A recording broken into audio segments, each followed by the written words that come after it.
আমি কোরআন এবং হাদিসের আলোকে 11টি বিশেষ নাসিহা পেশ করতে চাই, যেগুলো আপনাদের জীবনকে আলোকিত করবে, দুনিয়াতে আপনাদেরকে মর্যাদার আসনে আসীন করবে, আর আখিরাতে আল্লাহ তাআলার কাছে আপনারা প্রিয় বান্দী হিসাবে উপস্থাপিত হবেন। আল্লাহর কাছে আল্লাহর প্রিয় বান্দী হিসাবে উপস্থাপিত হয়ে জান্নাত লাভ করতে পারবেন। এরকম 11টি পরামর্শ বা নাসিহা আপনাদের প্রতি আমার। নাম্বার 1, কোরআন এবং হাদিসের জ্ঞান অর্জন করা। এটা সকল পুরুষ এবং নারী সকলের জন্য ফরজ। কোরআন এবং হাদিসের জ্ঞান অর্জন করা আমাদের জন্য ফরজ। আমরা অনেকেই আছি যারা ইসলামের ফরজ বিধিবিধানগুলো জানি না। আমাদের যেগুলো অবশ্য কর্তব্য সেগুলো আমরা অনেকে জানি না, শুধু নামে মুসলমান। গতানুগতিক কিছু কাজ করি, হাতে গোনা কিছু ইসলামের নামে কাজ করি, বাস মনে করেছি আমি মুসলমান হয়েছি। আপনাকে ঈমান সম্পর্কে জানতে হবে। আপনার ঈমান কিভাবে আনতে হবে, কি কোন কোন বিষয়ের প্রতি বিশ্বাস থাকতে হবে, কি বিশ্বাস থাকতে হবে, আল্লাহ সম্পর্কে বিশ্বাস থাকতে হবে। ঈমান সম্পর্কে অনেক ভুল ধারণা আমাদের আছে। আমরা আল্লাহ সম্পর্কে বিস্তারিত জানি না, আখিরাত সম্পর্কে জানি না, নবী রাসূল সম্পর্কে জানি না। এগুলো সম্পর্কে সঠিক জ্ঞান অর্জন করতে হবে। 5 ওয়াক্ত নামাজ এর বিধিবিধানগুলো, কখন কোনটা পড়তে হয়, ওয়াক্ত কখন থাকে কখন যায়, অনেক মহিলা আছেন জানেন না, অনেক নারীরা আছেন, অনেক পুরুষরা আছেন জানেন না। এগুলো জানতে হবে। ইসলামকে জানাটা অনেক গুরুত্বপূর্ণ। আর জানার জন্য কোরআনে কারীম বুঝে পড়বেন, হাদিস বুঝে পড়বেন, মাসলা মাসাইলের বই পুস্তক বুঝে পড়বেন ওলামাদের তত্ত্বাবধানে থেকে, এবং কোরআন এবং হাদিস শেখার যত ভালো আয়োজন উদ্যোগ আছে সেগুলোতে শামিল হবেন, জ্ঞান অর্জন করবেন। এটা ইসলামের গুরুত্বপূর্ণ একটা ব্যাপার। জ্ঞান অর্জন যদি না করেন তাহলে আপনি ইসলামের কোনো কাজ করতে পারবেন। ইসলামের সব কিছুর আগে হলো জ্ঞান অর্জন করা। সব কিছুর আগে ইসলাম সম্পর্কে ইলম অর্জন করতে হবে, কোরআন হাদিসের নলেজ অর্জন করতে হবে। নাম্বার 2, 5 ওয়াক্ত নামাজ। নবী সাল্লাল্লাহু আলাইহি সাল্লাম জান্নাতে, মেয়েদের জান্নাতে যাওয়ার শর্টকাট যে সিলেবাস দিয়েছেন, শর্টকাট যে ওয়ে বলেছেন, 4টা শর্ত দিয়েছেন। এর মধ্যে থেকে একটা হলো 5 ওয়াক্ত নামাজ ঠিকঠাক মতো যদি আদায় করেন। অনেক মহিলারা আছেন জোহরের নামাজ আসরের সময় গিয়ে আদায় করেন, আসরের কাছাকাছি আদায় করেন, কারণ গৃহস্থলী কাজে ব্যস্ত থাকেন, রান্নাবাড়ার কাজে ব্যস্ত থাকেন, গা গোসল নিয়ে ব্যস্ত থাকেন।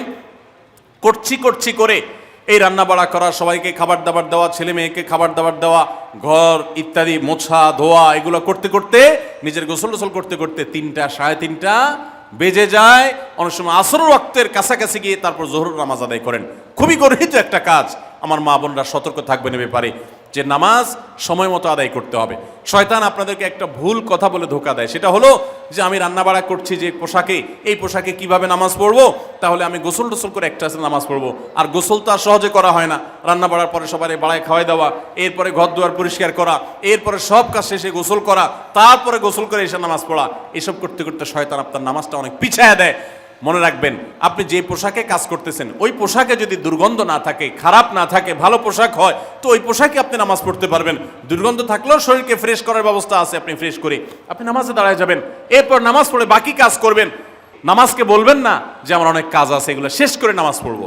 শয়তান আমাদেরকে ধোঁকা দেয়। এই জন্য মা বোনরা 5 ওয়াক্ত নামাজ সময় মতো আদায় করবেন, ঠিকঠাক মতো আদায় করবেন। অনেক মা বোনরা আপনারা নামাজ পড়েন, নামাজ হয় না। বাংলাদেশে বেশিরভাগ মহিলাদের, নারীদের মধ্যে একটা ভুল আছে নামাজ প্রসঙ্গে, সেটা হলো যে নামাজের মধ্যে সতরটা ভালো করে ঢাকেন না। সতর কি? মেয়েদের নামাজের মধ্যে মুখমণ্ডল ছাড়া, 2 হাতের কবজি ছাড়া তাদের মাথা থেকে পা পর্যন্ত পুরো শরীর তারা ঢেকে রাখবে। আজকাল নামাজের ওড়না পাওয়া যায়, এই ওড়নাগুলো পড়লে এই মুখমণ্ডল ছাড়া 2 হাত এক সহকারে ঢাকা থাকে, এভাবে ঢেকে রাখতে হবে। আপনি যদি নামাজ পড়েন, আপনার গলা দেখা যায়, আপনার কাঁধের কিছু অংশ দেখা যায়, চুল দেখা যায়, আপনার হাতের কনুই দেখা যায়, তাহলে সেক্ষেত্রে কিন্তু আপনার নামাজ হবে না। যদি আপনার পুরো নামাজ জুড়ে এরকম খালি থাকে এগুলো, তাহলে নামাজ হবে না। অনেক বোনরা এটা জানেন না, তাহলে নামাজটা ঠিকঠাক মতো পড়তে হবে। জান্নাতে যাওয়ার জন্য এটা পূর্ব শর্ত। নাম্বার 2।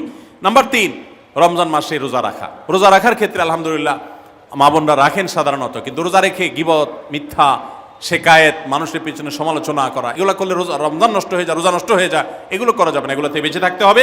সেই সাথে অনেক মা বোন আছেন, একটু সন্তান গর্ভে আসছে, কিন্তু সন্তান দুধ কিংবা সন্ধ্যা দুধ পান করে, এই অজুহাত দিয়ে তিনি দেখা যায় যে রমজানের রোজা ঠিক মতো রাখেন না। এটা ভুল। বরং সামান্য একটু ঠুনকো অজুহাতে রমজানের রোজা বাদ দেওয়া যাবে না।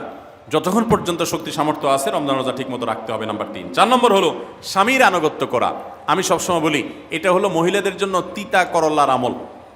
তিতা করল্লা দিয়ে জুস বানায় খাওয়ানো, এটা যেরকম কষ্টের কাজ মানুষের জন্য, ঠিক একইভাবে মহিলাদের জন্য স্বামীর কথা শোনাটা এরকম কষ্টের কাজ। অনেক মহিলা আছে নামাজ পড়তে রাজি আছি, রোজা রাখতে রাজি আছি, তাসবিহ তাহলিল করতে রাজি আছি, কোরআন পড়তে রাজি আছি, মগর পুরুষের স্বামীর কথা শুনবো না। কেন তার কথা শুনবো কেন? আমি কি কম বুঝি? এই মানসিকতা আজ পশ্চিমা অপসংস্কৃতির যে ছোঁয়া আমাদের সমাজে এসেছে, লেগেছে, এটার কারণে আমাদের মা বোনদের মধ্যে তৈরি হয়েছে। এটা কখনো আমাদেরকে সুখী করতে পারে না। একটা ছোট মুদি দোকানেও একজনকে দায়িত্বশীল মানতে হয়, একজন মালিক হয়, আরেকজন অধীনস্থ হয়, একজন ম্যানেজার হয়, আরেকজন তার কর্মী হয়। এতটুক চেইন অফ কমান্ড যদি ঠিক না থাকে, তাহলে একটা ছোট দোকানও সুশৃঙ্খলভাবে চলতে পারে না, সেটাও বিশৃঙ্খল হয়ে যাবে। তাহলে একটা সংসার, একটা পরিবারে একজনকে মুরব্বী না মানলে কিভাবে সেটা চলতে পারে? অবশ্যই একজন নারী তার স্বামীকে অভিভাবক মানবেন, মুরব্বী মানবেন, তাকে মেনে চলবেন। শুধু ইসলামই বলে নাই, পশ্চিমা দুনিয়ার মানুষরাও স্বীকার করে। সবাই একটা আত্মজীবনীমূলক লেখা ধারাবাহিকভাবে বাংলাদেশে একটি জাতীয় গণমাধ্যমে প্রকাশ হয়েছে অনেক বছর আগে, আমি পড়েছি। সেখানে তিনি পরিষ্কার করে বলেছেন যে আমার দাদি নানীরা পারিবারিক জীবনে যতটা সুখী ছিল, এখন আমাদের স্ত্রী, আমাদের মেয়েরা ততটা সুখী না। অথচ তাদের এত বেশি শাড়ি চুড়ি, এত বেশি সাজগোজ, এত বেশি সুখ সমৃদ্ধির উপকরণ ছিল না আজকের মেয়েদের যতটা আছে। পারিবারিক শান্তি তখন যতটা ছিল, এখন তার ধারে কাছেও নেই। এর অন্যতম কারণ হলো এটি যে আমরা পশ্চিমা অপসংস্কৃতির ছোঁয়ায় পড়ে শয়তান আমাদেরকে অতিরিক্ত স্বাধীনতার নাম দিয়া আমাদেরকে বলগাহীন স্বাধীনতার পথে নিয়ে গেছে, যেটা আমাদের ধ্বংস ডেকে এনেছে। এজন্য একজন গার্ডিয়ান, একজন অভিভাবক পরিবারে থাকতে হবে, তাকে মানতে হবে। আপনি নারী হিসাবে আপনার স্বামীটাকে যদি মনে হয় একটু বোকা কিসিমের, সে বুঝে না, আপনি অবশ্যই ডেফিনেটলি আপনি তাকে বোঝাবেন, আপনি তাকে আপনার মতামত বলবেন, তারও কর্তব্য আপনার মতামত গ্রহণ করা। কিন্তু এর মানে এই না যে আপনি তাকে ডিনাই করবেন, পাত্তা দিবেন না, অবজ্ঞা করবেন, তার কাছে জিজ্ঞেস করা ছাড়া যেদিক সেদিক যাবেন, যা খুশি তা করবেন, এটা উচিত না। আপনার জান্নাতে যাওয়ার প্রয়োজনে ওই যে তিতা করল্লা বলেছি, সে যদি কোনো দিক থেকে তাকে মানতে আপনার কষ্ট হয়, আপনার থেকে সে পিছিয়ে আসে বুদ্ধিতে জ্ঞানে, তারপরে একটু কষ্ট করে ঢোক গিলেন, একটু কষ্ট করে সবর করেন, শুধুমাত্র জান্নাতের আশায় আল্লাহ তাআলা আপনাকে মর্যাদা দিবেন, দুনিয়াতে বড় করবেন, আখিরাতে বড় করবেন। অনেক সময় দেখা যায় পুরুষতান্ত্রিক সমাজে আমাদের দেশে দেখা যায় যে পুরুষদের নানা অনাচারে মেয়েরা অতিষ্ঠ হয়। একটু সবর করেন, সন্তান সন্ততি বড় হবে, তখন আর পুরুষের এই সমস্ত জুলুম থাকবে না, পুরুষ তখন দৌড়ের উপরে থাকবে। এই বাস্তবতা আমরা প্রত্যেকটা মানুষ উপলব্ধি করার কথা। অতএব মুসলিম নারীদের অত্যন্ত গুরুত্বপূর্ণ আরেকটি বিষয় হলো 4 নম্বর যেটি বললাম, স্বামীর আনুগত্য করা। যতটুকু সম্ভব তার সর্বোচ্চ আনুগত্য করার চেষ্টা করতে হবে, যতক্ষণ তিনি কোরআন হাদিসের কথা বলেন। স্বামী যদি কোনো অন্যায় কথা করতে বলেন, তাহলে তখন আর তার কোনো কথা শোনা যাবে না।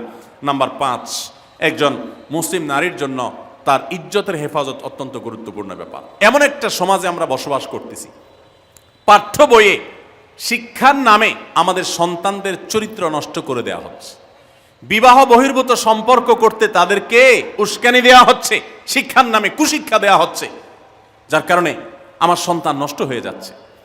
এই জন্য আমি বলি, এমন যুবক, এমন যুবতী আজকাল সোনার হরিণ হয়ে গেছে। হাজারে 10 জন যুবক পাওয়া যাবে কিনা সন্দেহ, যেই যুবক বুকে হাত রেখে বুক টান টান করে আল্লাহর শুকরিয়া আদায় করে বলতে পারবে তার যৌবনে কোনো হারাম স্পর্শ সে করে নাই, কোনো হারামের কাছে সে যায় নাই, তার চরিত্রকে সে হেফাজত করেছে, কোনো গুনাহে সে লিপ্ত হয় নাই, এরকম কথা বলার মতো যুবক খুব বেশি নাই আমাদের সমাজে।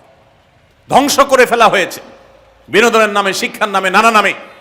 এগুলো আমাদের দেশের সংস্কৃতি ছিল না। এদেশের মুসলমান তো বটে, এদেশের হিন্দুরাও পারিবারিক এই বন্ধনের মধ্যে থেকে তারা তাদের চরিত্রকে হেফাজত করে, বৈবাহিক সম্পর্ক ছাড়া কোনো প্রকার সম্পর্কের মাধ্যমে তাদের যৌন আকাঙ্ক্ষাকে মেটায় না। এটা এদেশের মাটির, এদেশের কালচার, এদেশের মানুষের কালচার, এদেশের সকল ধরনের মানুষের কালচার, কিন্তু এদেশের সেই সংস্কৃতিকে ধ্বংস করে দেওয়া হচ্ছে ছোট ছোট বাচ্চাদের বইয়ে এই বিবাহ বহির্ভূত সম্পর্কের কথা বলে। এই জন্য সচ্চরিত্র এখন সোনার হরিণ হয়ে গেছে।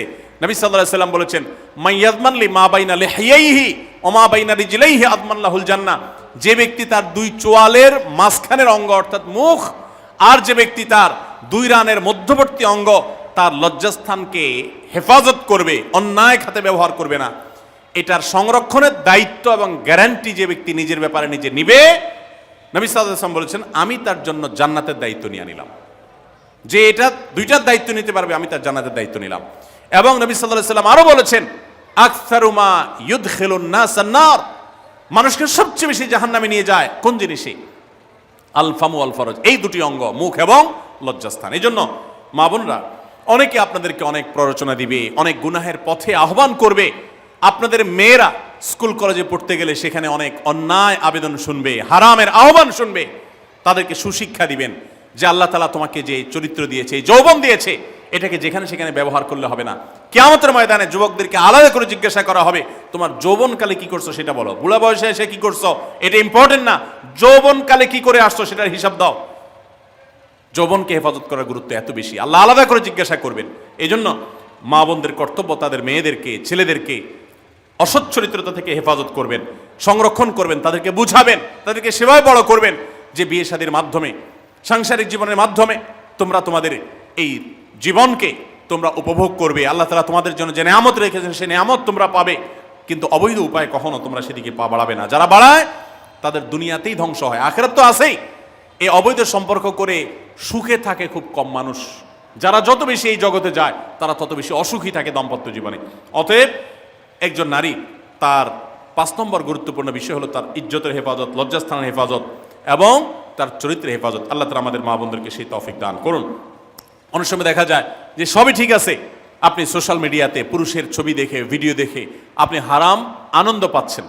আপনি ইমোতে, হোয়াটসঅ্যাপে, মেসেঞ্জারে বিভিন্ন পুরুষের সাথে অপ্রয়োজনীয় চ্যাটিং করছেন, কথা বলছেন, এবং সেখানে এই বেহুদা কথা থেকে অনেক অনাচার হয়ে যায়, অনেক সংসার ভেঙে যায়, অনেক পরকীয়া হয়, অনেক সংসার ধ্বংস হয়। এই জন্য আল্লাহ বলেছেন আল্লাহ তাকরাবুজ জেনা, জেনার কাছেও যেও না, চ্যাটিংই করতে যেও না, কারণ করতে গেলে তুমি ডুবে যাবা, পরে ফিরে আসতে পারবা না। ভয়ঙ্কর এক গুহা এবং ভয়ঙ্কর এক জগৎ। তো এই পথ থেকে আমাদেরকে বেঁচে থাকতে হবে। আল্লাহ আমাদের তৌফিক দান করুন।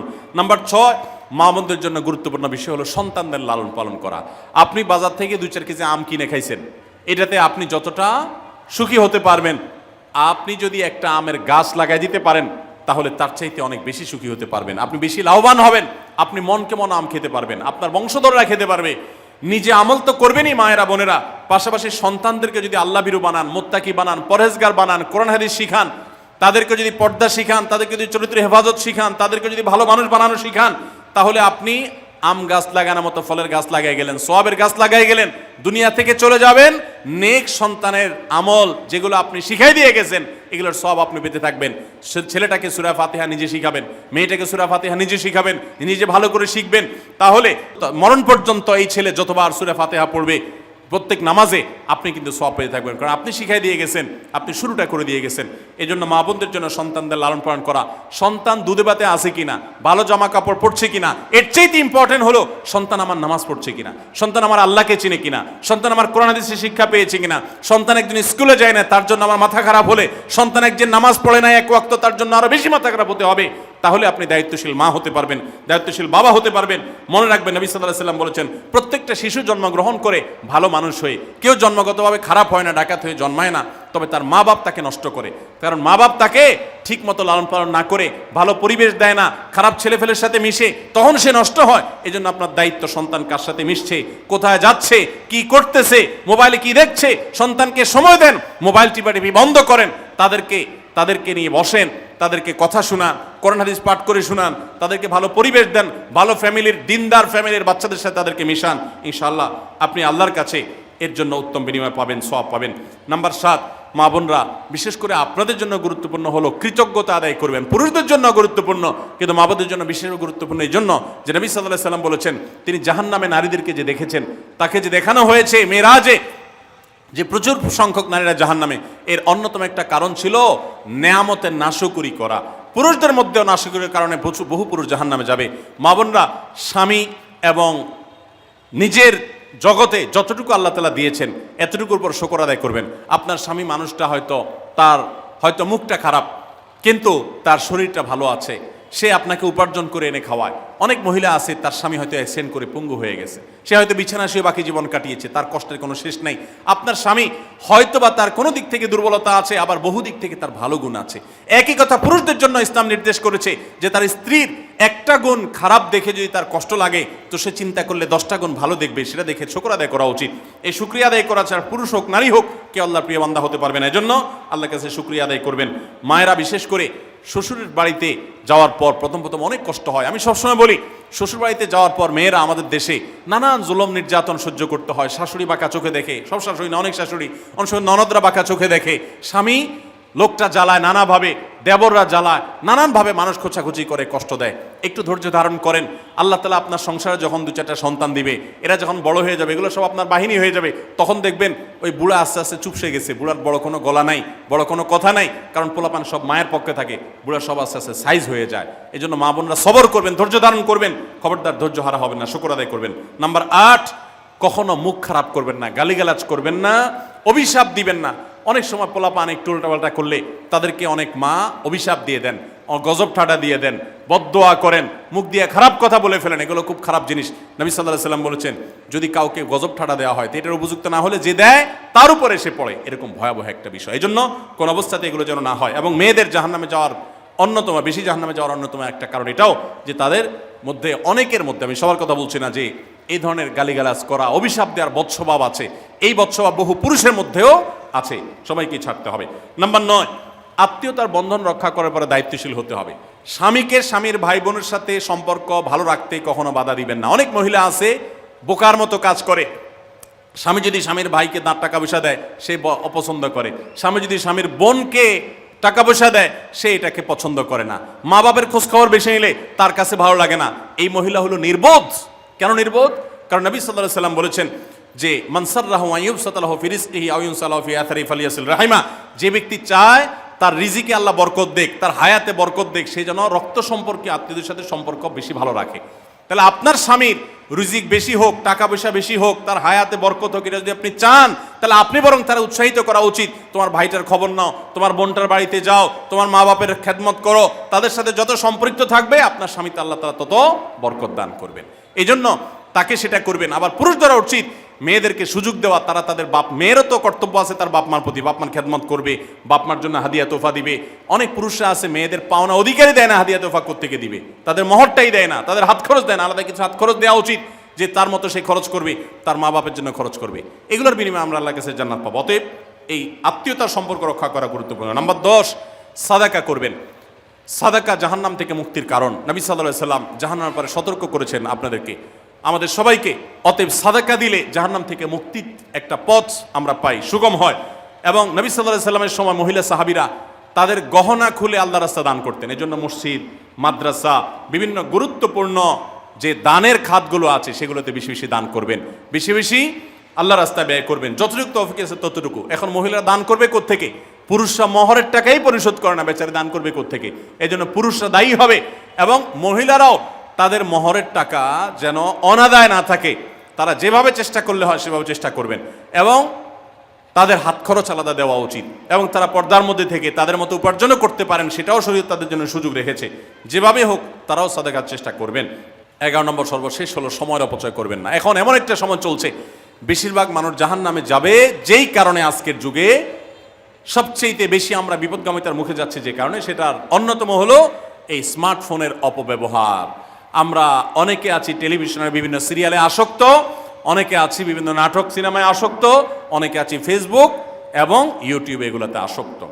বিশেষ করে মা বোনদেরকে বলছি, অনেকেই আছেন এখনো রিমোট ছাড়া তার পেটের ভাত হজম হয় না, সারাদিন রিমোট হাতে বসে থাকেন, একটার পর একটা সিরিয়াল এবং চ্যানেল পাল্টাতে থাকে। মনে রাখবেন, সফল ইমানদার হতে হলে এই অনর্থক কাজ না ছাড়লে আপনি সফল ইমানদার হতে পারবেন না। অনেকে নামাজে পড়ে আবার সিরিয়ালও দেখে, অনেকে আছেন ফেসবুকে ঘন্টাকে ঘন্টা, ইউটিউবে ঘন্টা ঘন্টা সময় নষ্ট করেন। এর জন্য আল্লাহর কাছে জবাবদিহি করতে হবে। কিয়ামতের ময়দানে আল্লাহ তাআলা কয়েকটা প্রশ্ন উত্তর দেওয়া ছাড়া একজন মানুষকেও নড়তে দিবেন না। এর ভিতরে একটা হলো যে তোমার সারা জীবনে কি অর্জন করেছো। সময়ের অপচয় করা যাবে না। সময় হলো জীবনের সবচেয়ে মূল্যবান সম্পদ। অতএব আল্লাহ তাআলা আমাদের সবাইকে জীবনের এই অমূল্য সম্পদ সময়কে সংরক্ষণ করার তৌফিক দান করুন। মা বোনরা, আপনাদেরকে আমি আল্লাহর ওয়াস্তে উপদেশ করতেছি, যারা বদভ্যাস আছে ফেসবুক, ইউটিউবে ঘন্টা ঘন্টা পড়ে থাকার, প্রয়োজনে এগুলো সব ডিলিট করে দেন মোবাইল থেকে। প্রয়োজনে আপনি এই মোবাইল বিক্রি করে বাটন ফোনে চলে যান।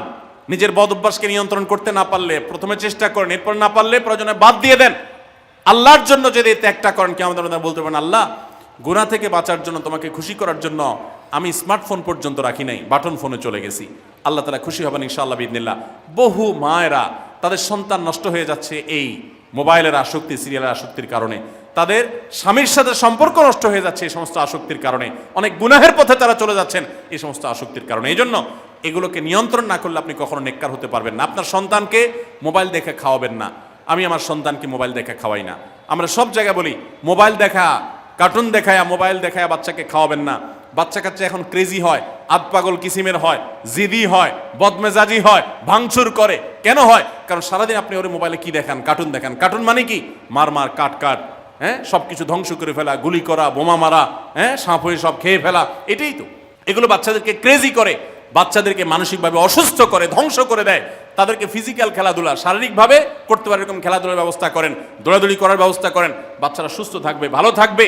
মোবাইল থেকে তাদেরকে বাঁচান, টেলিভিশন থেকে তাদেরকে বাঁচান, এবং কার্টুন থেকে, ভিডিও গেমস থেকে তাদেরকে বাঁচান। না বাঁচাতে পারলে আপনার দুনিয়া আখিরাত সব ধ্বংস হয়ে যাবে। অতএব আজকের এই মাহফিল থেকে আসুন, প্রতিজ্ঞা করি যে আমরা সময় নষ্ট করব না, সময়ের অপচয় করব না, প্রয়োজন ছাড়া মোবাইল হাতাহাতি ঘাটাঘাটি করব না, ঘন্টায় ঘন্টা মোবাইলকে সময় দিব না।